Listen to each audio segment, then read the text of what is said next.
नमस्कार दोस्तों, मैं वैभव शराज आपका स्वागत करता हूं तक्षशिला ट्यूटोरियल के ऑनलाइन चैनल पे। दोस्तों, हम लोग बात कर रहे थे क्लास 12 के फिजिक्स के चैप्टर नंबर 7 जिसका नाम था प्रत्यावर्ती धारा। इसमें हम लोग लेक्चर 7.2 तक कंप्लीट कर चुके थे। आज हम लोग बात करेंगे अपने नेक्स्ट लेक्चर 7.3 के बारे में। तो दोस्तों, आज के सेशन का पहला टॉपिक है प्रत्यावर्ती विभव का माध्यमान। बिल्कुल सिमिलर है, ठीक है। अगर आपको याद होगा, इसके जो जस्ट पीछे जो लेक्चर था 7.2 की बात कर रहा हूं मैं, तो 7.2 में एकदम लास्ट वाला जो टॉपिक हमने पढ़ा था वो ये पढ़ा था प्रत्यावर्ती धारा का माध्यमान या औसत मान, ठीक है, यानी कि मीन और average value of N alternating current. लेकिन यहां पे वोल्टेज की बात हो रही है। बिल्कुल सिमिलर डेरिवेशन चलेगा, जैसा डेरिवेशन हमने वहां किया हुआ था बिल्कुल वही डेरिवेशन यहां पे होने वाला है। मैंने जब वो उसके बारे में हम लोग बात कर रहे थे, प्रत्यावर्ती धारा के माध्यमान के बारे में बात कर रहे थे लास्ट वाले लेक्चर में, तो हमने उसमें बताया था कि अगले लेक्चर में पहला टॉपिक जो होने वाला है इसकी बात मैं कर रहा हूं, ठीक है। ये बिल्कुल सिमिलर है, ठीक, सिमिलर इन द सेंस कि मतलब कि दोनों काफी हद तक मिलते जुलते हैं, बस थोड़ा सा अंतर है। जैसे वहां पे V आ रहा था, यहाँ पे वहां पे I आया था धारा के लिए, यहाँ वोल्टेज के लिए विभव के लिए V आ जाएगा, वहां I0 था, यहाँ पे V0 हो जाएगा। और एक बहुत ही कॉमन सी बात कि आपने देखा होगा कि प्रत्यावर्ती धारा की एक संपूर्ण साइकिल के लिए, संपूर्ण साइकिल समझते हैं ना, ठीक है, संपूर्ण साइकिल के लिए माध्यमान 0 आया था। वैसे ही प्रत्यावर्ती विभव की भी संपूर्ण साइकिल के लिए माध्यमान 0 आएगा। और आप देख भी पा रहे होंगे, जरा इस फिगर को देखिए, यहां तक पूरी 0 से लेकर 2 पाई तक पूरी 1 साइकिल है और 2 पाई से लेकर 4 पाई तक पूरी आपकी दूसरी साइकिल है, ठीक है। तो आप देख रहे होंगे एक कंप्लीट साइकिल की अगर हम बात करें तो ये वोल्टेज या करंट जितनी पॉजिटिव डायरेक्शन में है उतनी ही निगेटिव डायरेक्शन में होगी, मतलब कि सिमेट्री है। और इसी सिमेट्री के बिहाफ पे हम ये कह सकते हैं कि इसकी पूरी एवरेज वैल्यू या मीन वैल्यू जो आएगी वो हमेशा 0 आएगी, ठीक है। ओके, तो चलिए अब इसको प्रूफ भी करना होगा। तो सबसे पहले हम इसको थोड़ा सा एक्सप्लेन करेंगे कि प्रत्यावर्ती धारा और प्रत्यावर्ती विभव, मतलब दोनों डेरिवेशन को हम कंबाइंड वे में बोल रहे हैं, ठीक है।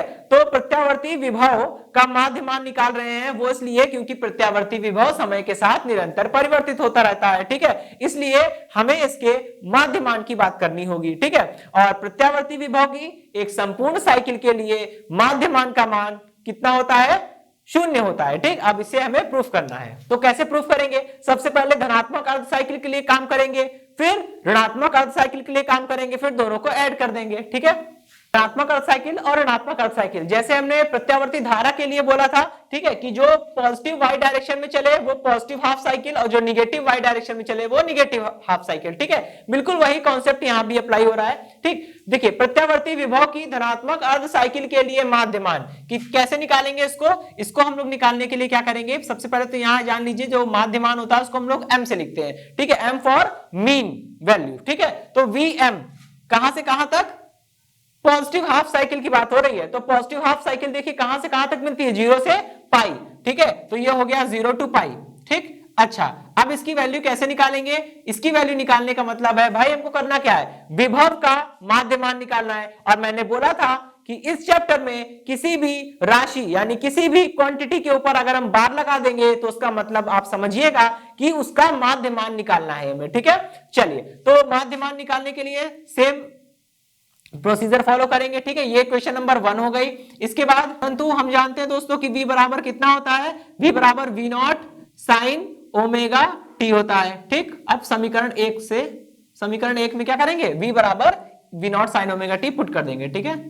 चलिए, अब इसमें इसकी वैल्यू पुट कर दीजिए, कितना हो जाएगा? Vm from 0 to pi is equal to क्या करेंगे? V0 साइन ओमेगा टी, ठीक है। इसको आप यहां पे पुट कर दिया इसको, ठीक है, सिंपल। और यहां पे एक और चीज मैं ओमेगा टी की जगह में थीटा रख दे रहा हूं डायरेक्ट, ठीक है, क्योंकि आगे हमको माध्यमान निकालना पड़ेगा, उसके लिए थोड़ी सी आसानी हो जाएगी, ठीक। यहां लिख देंगे since theta is equal to omega t, ठीक है। ये तो हम लोग 11th क्लास से पढ़ते आ रहे हैं। अच्छा, अब देखिए यहां पे दोस्तों माध्यमान निकालना है। माध्यमान निकालने के लिए पहले तो ये जान लीजिए कि माध्यमान हमेशा उसी चीज का निकालना होता है जो बदल रही हो, जो वेरिएबल हो, जो वेरी कर रही हो, मतलब लगातार कंटिन्यूअसली वो चेंज हो रही है। देखिए चेंज का मतलब हमेशा बढ़ना ही नहीं होता है, चेंज का मतलब घट भी सकती है, बस वैल्यू जो है वो फ्लक्चुएट करे, कम हो ज्यादा हो, कांस्टेंट ना बनी रहे, ठीक है।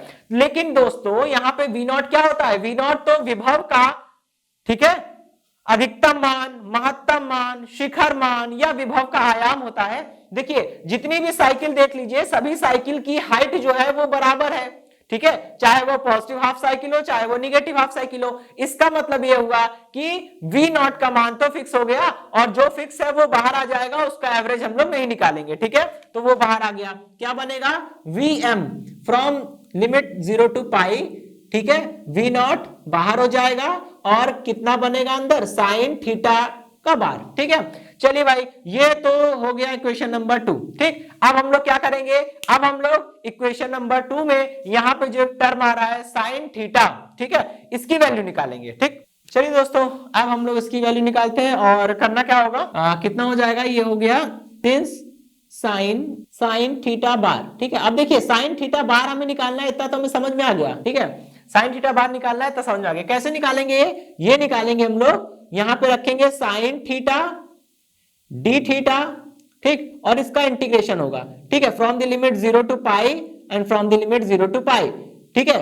अब आपके मन में ये प्रश्न उठ रहा होगा कि लिमिट हमेशा यहां पे 0 टू पाई क्यों ले रहे हैं, ठीक है, लेकिन इसका आंसर बिल्कुल एग्जैक्ट वैसा ही है जैसा प्रत्यावर्ती धारा के केस में दिया गया था। भाई हम लोग बात किसके बारे में कर रहे हैं, धनात्मक अर्ध साइकिल के बारे में। तो आप जरा इस डायग्राम को ध्यान से देखिए, इस डायग्राम में प्रत्यावर्ती विभव की धनात्मक साइकिल कब मिल रही है, जब थीटा जो है वो 0 से अधिक है और पाई से कम है। 0 से पाई के बीच में ही आपको पॉजिटिव हाफ साइकिल मिलेगी, ठीक है। इसलिए यहां पे जब एवरेज निकाल रहे हैं हम लोग साइन थीटा का, तो साइन थीटा का एवरेज भी निकालेंगे between the limit 0 to pi, ठीक है, क्योंकि 0 टू पाई के बीच में धनात्मक अर्ध साइकिल जो है वो पाई जा रही है, एग्जिस्ट कर रही है, ठीक है। चलिए अब इसका इंटीग्रेशन करना है, ठीक है। ये फॉर्मूला होता है किसी भी ट्रिग्नोमेट्रिक रेशियो को किसी भी कंटिन्यूअस फंक्शन का औसत मान निकालने का ये फॉर्मूला होता है, ठीक है। और साइन कॉस ये सब जो ट्रिग्नोमेट्रिक रेशियो है ये कैसे हैं, कंटिन्यूअस फंक्शंस हैं, ठीक है। चलिए अब इसको सॉल्व करते हैं हम लोग। देखिए साइन थीटा का समाकलन करेंगे, कितना आएगा, माइनस का कॉस थीटा आएगा, ये हो गया माइनस कॉस थीटा, ठीक है। लिमिट लगा देंगे 0 टू पाई, ठीक है, डिवाइडेड बाय डी थीटा का समाकलन करेंगे तो कितना आएगा, थीटा आएगा, लिमिट लगा दीजिए कितनी, 0 टू पाई, ठीक है। अच्छा अभी क्या करना है, अभी केवल इसको हैंडल करना है, इसको कैलकुलेट करना है। सबसे पहले माइनस साइन को बाहर निकाल लीजिए, ठीक है, कितना आ जाएगा, माइनस साइन बाहर हो गया और अंदर होगा कॉस पाई, ठीक है। पहले अपर लिमिट लगते हैं कॉस पाई, फिर माइनस लगाएंगे तो ये हो गया माइनस, फिर लोअर लिमिट रखेंगे कॉस, लोअर लिमिट कितनी है 0, कॉस 0, ठीक है, ओके। अब देखिए अपॉन में, और यहां भी वही काम होगा ना, upper limit minus lower limit, तो ये अपर लिमिट पाई फिर माइनस लोअर लिमिट 0, ठीक है। चलिए अब इसको कैलकुलेट करिए, हो गया, यहां बार भी होगा, ठीक है, sine theta bar is equal to, भाई देखिए कॉस पाई कितना होता है, कॉस पाई होता है माइनस का 1, ठीक है, कॉस पाई होता है -1। पहले तो जो माइनस बाहर लगा है हम उसे लिखेंगे, ठीक है, और इसके बाद कॉस पाई होता है -1, फिर माइनस लगाएंगे, फिर कॉस 0 क्या होता है 1, ठीक है, तो ये 1, ठीक, अपॉन में कितना आएगा, पाई -0 दैट इज पाई। अब कैलकुलेट करने पर कितना आएगा देख सकते हैं, -1 मिलके माइनस का 2 और बाहर माइनस है तो दोनों माइनस माइनस प्लस कर देंगे और कितना जवाब आ जाएगा, sine theta bar is equal to minus का 2 अपॉन पाई, ठीक है। ये क्वेश्चन नंबर 3, ठीक है, ये क्वेश्चन नंबर 3 हो गई। अब क्या करेंगे, साइन थीटा का ये मान यहां कहां रखेंगे, इक्वेशन नंबर 2 में, ठीक है, ठीक। अब साइन थीटा का ये मान इक्वेशन नंबर 2 में रख दीजिए तो कितना आ जाएगा, v M from the limit 0 to pi is equal to कितना आ जाएगा, माइनस का 2 अपॉन में पाई, और ये वी नॉट है यहां पे रख दीजिए। चलिए भाई ये तो हो गया इक्वेशन नंबर 4। अब क्या करेंगे, अब हम लोग इसको यहां पे स्टॉप करते हैं, ठीक। अब हम लोग बात करेंगे निगेटिव हाफ साइकिल के लिए और सेम प्रोसीजर फॉलो करना है और लास्ट में दोनों को ऐड करेंगे और देखते हैं क्या आता है, ठीक है, ठीक है। ऋणात्मक अर्ध साइकिल के लिए विभव का माध्यमान। ठीक है, कैसे निकालेंगे? प्रोसीजर इसका भी वही है, Vm। अब की देखिए ऋणात्मक अर्ध साइकिल की बात हो रही है ना, ये देखिए ऋणात्मक अर्ध साइकिल। तो ऋणात्मक अर्ध साइकिल देखिए कहां से कहां मिल रही है, पाई से 2 पाई के बीच में मिल रही है। ठीक है, तो ये पाई टू 2 पाई हो जाएगा। ठीक है, और इसको सॉल्व कैसे करेंगे? V बार। ठीक है, सिंपल, इक्वेशन नंबर 1। ठीक है, ये इक्वेशन नंबर 1 हो गई। अब क्या करेंगे हम? यहां पे लिखेंगे परंतु। ठीक है, देखिए दोस्तों हम जानते हैं कि V बराबर कितना होता है, V not sine omega T होता है। ठीक है, तो इसीलिए हम लोग क्या कर सकते हैं, यहाँ पे V की जगह रख सकते हैं V not sine omega T, और V के ऊपर बार था मतलब इतने पूरे के ऊपर बार है, क्योंकि ये पूरा जो लिखा हुआ है V not sine omega T ये कुछ और नहीं है बल्कि V है, यहाँ पे मैंने मेंशन कर दिया है। ठीक है, अब दोस्तों देखिए ओमेगा टी को हम लोग थीटा लिख सकते हैं, तो कितना हो जाएगा? ये हो जाएगा Vm from the limit pi to 2 pi, और ये V नॉट बाहर आ जाएगा, और ये साइन थीटा के ऊपर बार लग जाएगा। ठीक है, और यहाँ पे हम लिख देंगे कि theta is equal, since theta is equal to omega t. ठीक है, चलिए भाई, अब यहाँ पे इसको सॉरी 4 इक्वेशन तो हम ऑलरेडी बना चुके हैं, इसको हम इक्वेशन नंबर 5 बोलेंगे और इसको इक्वेशन नंबर 6 बोलेंगे। ठीक है, अब हमें करना क्या है, साइन थीटा की वैल्यू निकालनी है। अगर आपके मन में ये चल रहा हो कि साइन थीटा बार की वैल्यू हम निकाल चुके हैं तो दोबारा क्यों निकाले, तो पहले समझ लीजिए, पहले जो हमने साइन थीटा बार निकाला था उसमें लिमिट क्या थी, 0 से पाई। क्यों? क्योंकि हम धनात्मक अर्ध साइकिल की बात कर रहे थे, लेकिन अब हम ऋणात्मक अर्ध साइकिल की बात कर रहे हैं, और ऋणात्मक अर्ध साइकिल में लिमिट पाई से 2 पाई है, तो लिमिट चेंज होगी तो इंटीग्रेशन की वैल्यू भी चेंज हो जाएगी। इसीलिए कहता हूं कि यहां पे कोई भी एनालॉजी लगाने से पहले पूरी तरह से सोच लिया करें। ठीक है, देखने में दोनों एक जैसे हैं, वहां भी साइन थीटा बार था, यहां भी साइन थीटा बार है, बट वैल्यू देखिएगा थोड़ी अलग आएगी। ठीक है, हल्का सा चेंज आएगा लेकिन आएगा। ठीक, अब चलिए हम लोग कंटिन्यू करते हैं। सबसे पहले हम लोग यहाँ पे लिखेंगे साइन थीटा बार। ठीक है, sine theta bar is equal to, formula लगाएंगे, लिमिट होगी जीरो कह रहा हूं, लिमिट हो जाएगी पाई से 2 पाई। ठीक है, और ये हो जाएगा sine theta D theta upon में डी थीटा, और ये हो जाएगा पाई से 2 पाई। ठीक है, चलिए अब क्या करेंगे, यहां पे हमें साइन थीटा इसे सॉल्व करना है। ठीक है, साइन थीटा बार को सॉल्व करना है। पहले तो साइन थीटा का समाकलन करेंगे, कितना आएगा, माइनस का कॉस थीटा, माइनस बाहर निकाल दिया, अंदर बचेगा कॉस थीटा। ठीक है, और ये हो जाएगा पाई से 2 पाई। ठीक, और इसका इंटीग्रेशन करिए, डी थीटा का इंटीग्रेशन करेंगे, थीटा आएगा, और थीटा में लिमिट लगाएंगे कहां से कहां तक, पाई से 2 पाई। ठीक है, अब इसको सॉल्व करेंगे, देखिए सॉल्व करेंगे तो कितना आएगा, यहां मैं लिख रहा हूं sine theta is equal to, यहां माइनस है। ठीक है, पहले अपर लिमिट रखते हैं, तो कॉस में थीटा की जगह पे 2 पाई अपर लिमिट रखेंगे, ये कितना हो जाएगा, ये हो जाएगा cos 2 पाई। ठीक है, फिर माइनस, फिर क्या लगाएंगे, पाई लगाएंगे, तो ये हो जाएगा cos पाई। ठीक है, ये हो गया cos पाई। ठीक है, डिवाइडेड बाय अपॉन में कितना हो जाएगा, 2 pi minus pi, that is pi आ जाएगा। ठीक है, ये अलग है इतना। ठीक, अब यहां से इसको कैलकुलेट करते हैं। देखिए cos 2 पाई कितना होता है, प्लस में 1।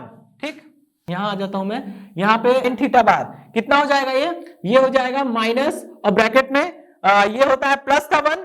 ठीक है, और cos पाई होता है माइनस का 1, तो ये हुआ 1 माइनस, फिर ब्रैकेट में माइनस में 1, तो ये अपॉन में पाई कितना हो जाएगा, ये ब्रैकेट खुलेगा, माइनस माइनस प्लस हो जाएगा, 1 + 1 दैट इज 2, और बाहर माइनस है तो माइनस का 2 आ जाएगा। ठीक है, ये पॉजिटिव था, ये निगेटिव आएगा। हाँ ठीक है, चलिए अभी कितना हो जाएगा, ये हो जाएगा sine theta bar is equal to, ये हो जाएगा 2 अपॉन पाई, वो भी माइनस साइन के साथ। ठीक है, अच्छा, और ठीक है, अब ये हो गया इक्वेशन नंबर 7। अब करना क्या है, इक्वेशन नंबर 7 में साइन थीटा बार की जो वैल्यू आई है उसे इक्वेशन नंबर 6 में पुट करना है। ठीक, तो ये कितना हो जाएगा, फ्रॉम लिमिट पाई टू 2 पाई, ये हो जाएगा माइनस में 2 अपॉन पाई निकल कर आया था साइन थीटा बार की वैल्यू, और मल्टीप्लाई करना पड़ेगा हमें V नॉट से। ये इक्वेशन नंबर 7 हो गई, 8 हो जाएगी। ठीक है, अब देखिए इक्वेशन 7 और 8 से एक संपूर्ण साइकिल के लिए, ठीक है, एक संपूर्ण साइकिल के लिए औसत मान निकालना है, तो दोनों को ऐड करना पड़ेगा। ठीक है, प्रत्यावर्ती विभव की संपूर्ण साइकिल के लिए माध्यमान कैसे निकालेंगे, Vm। और देखिए संपूर्ण साइकिल की बात हो रही है, तो संपूर्ण साइकिल 0 से शुरू होके थीटा बराबर 2 पाई पे समाप्त होती है, तो लिमिट 0 to 2 पाई हो जाएगी और कितना आ जाएगा, दोनों को ऐड करना पड़ेगा, ठीक है। ये ऐड करेंगे Vm from 0 to pi plus Vm from pi to 2 pi, दोनों को ऐड करना पड़ेगा, ठीक है। और दोनों को ऐड करने पर देखिए कितना आएगा, ये आएगा Vm फ्रॉम 0 to 2 पाई, ठीक है, इज इक्वल टू ये हो जाएगा 2 V0 अपॉन में पाई, और ये हो जाए इसमें प्लस, ठीक है। लेकिन इसकी वैल्यू देखिए कितनी आ रही है, माइनस में आ रही है, तो ये हो जाएगा माइनस में 2 V0 अपॉन में पाई, ठीक है। और ये सब मिलके ओवरऑल कितना हो जाएगा, ये सब ओवरऑल मिलके 0 हो जाएगा, ठीक है। तो ये हो जाएगा Vm फ्रॉम 0 to 2 पाई, और ये कितना हो जाएगा 0, चलिए, ठीक है। तो यहाँ पे ये समाप्त होता है, ठीक है। यहां से आप कैलकुलेशन के माध्यम से आप ये देख पा रहे हैं कि कैसे प्रत्यावर्ती विभव और प्रत्यावर्ती धारा दोनों के लिए एक संपूर्ण साइकिल की अगर हम बात करते हैं तो माध्यमान 0 हो जाता है, ठीक है। और जैसे प्रत्यावर्ती धारा वाला डेरिवेशन इंपॉर्टेंट था, वैसे ये भी इंपॉर्टेंट है, दोनों नहीं आएंगे लेकिन दोनों में से एक कोई आ सकता है, ठीक है, ओके। और यहाँ पे जो हमने फॉर्मूले वगैरह ड्राइव किए हैं उसको भी ध्यान रखिएगा, ठीक है दोस्तों। तो ये टॉपिक खत्म होता है, अब हम लोग बढ़ेंगे इसी टॉपिक से जुड़े कुछ क्वेश्चन पे। दोस्तों देखिए, अब ये जो क्वेश्चन है हमारा, ये बिल्कुल ही सिंपल सा है, ठीक है। इस क्वेश्चन में देखिए क्या बोल रहे हैं, किसी प्रत्यावर्ती धारा का माध्यमान, धारा का माध्यमान दिया है, मतलब आपको क्या दिया है, आपको Im की वैल्यू दी है, ठीक है। Im बराबर आपको दिया है 600 डिवाइडेड बाई पाई, ठीक है। Im धारा का माध्यमान 600 डिवाइडेड बाई पाई है। यदि धारा की आवृत्ति 500 हर्ट्ज हो, यानी कि ओमेगा की वैल्यू दी हुई है, ठीक है। देखिए दोस्तों, यहाँ पे थोड़ा सा क्वेश्चन में थोड़ा गलत लिखा हुआ था, ठीक है। ये 50 हर्ट्ज है, ठीक है, आवृत्ति दी हुई है। देखिए तो दोस्तों ध्यान रखिएगा, ओमेगा को तो हम लोग कोणीय आवृत्ति बोलते हैं, यहाँ पे लेकिन क्या लिखा है, केवल आवृत्ति लिखा हुआ है। और अगर केवल आवृत्ति लिखा होगा तो उसका मतलब हमें किसकी बारे में बात कर रहे हैं, हमें एफ या एन दिया हुआ है, ठीक है। क्योंकि सामान्य आवृत्ति जो होती है उसको हम लोग एन या एफ से बोलते हैं, ठीक है, एन या एफ से लिखते हैं। लेकिन जो कोणीय आवृत्ति होती है उसको हम लोग ओमेगा से लिखते हैं, ठीक है। तो एन बराबर कितना दिया हुआ है, 50, ठीक है, 50 हर्ट्ज। चलिए भाई, इतनी बात हो गई, ओके। अब हम लोग क्या करेंगे, अब धारा का समीकरण पूछ रहे हैं, ठीक है। तो धारा का समीकरण क्या होता है, I बराबर I0, ठीक है, साइन ओमेगा टी, बस यही होता है, ठीक है। अब इसको इक्वेशन नंबर 1 बोल दिया। अगर इसे सॉल्व करना है तो आपको I0 पता होना चाहिए, ओमेगा पता होना चाहिए, जो कि आपको अभी नहीं पता है। तो इसके लिए क्या करेंगे, कैलकुलेशन करेंगे। देखिए हम जानते हैं दोस्तों कि Im बराबर कितना होता है, 2I0 अपॉन में पाई, ठीक है। देखिए दोस्तों, यहाँ पे Im बराबर 2I0 अपॉन पाई होता है। अब आपके मन में प्रश्न उठ रहा होगा कि प्रत्यावर्ती धारा के लिए अगर हम संपूर्ण साइकिल की बात करते हैं तो मान 0 हो जाता है, बिल्कुल हो जाएगा। तो इसलिए हम लोग कैलकुलेशन करते समय कभी भी प्रत्यावर्ती धारा या प्रत्यावर्ती विभव के माध्यमान की बात करेंगे तो उसकी केवल हाफ साइकिल की बात होगी, क्योंकि इतना तो सबको पता है कि अगर दोनों साइकिल लिया, मतलब सॉरी, अगर पूरी साइकिल लिया, फुल साइकिल लेंगे तो मान 0 हो जाएगा ना, चाहे विभव हो चाहे धारा हो, अगर पूरी साइकिल लिया तो मान 0 हो जाएगा। लेकिन हमें यहाँ पे कैलकुलेशन करनी है, हमें I0 की वैल्यू निकालनी है। तो इतना तो अंडरस्टूड है कि अगर आपको Im दिया हुआ है, माध्यमान दिया हुआ है, और आपको I0 निकालना है, अधिकतम मान या शिखर मान निकालना है, तो आप इस फॉर्मूले का यूज करेंगे। अब यहां से I0 आसानी से मिल जाएगा। कैसे भाई, Im की वैल्यू आपको दी हुई है 600 divided by pi is equal to 2 into I0 divided by pi. Pi से पाई कैंसिल होगा, I0 इज इक्वल टू कितना आ जाएगा, I0 इज इक्वल टू आ जाएगा 300 एम्पियर, ठीक है। चलिए इतना आ गया।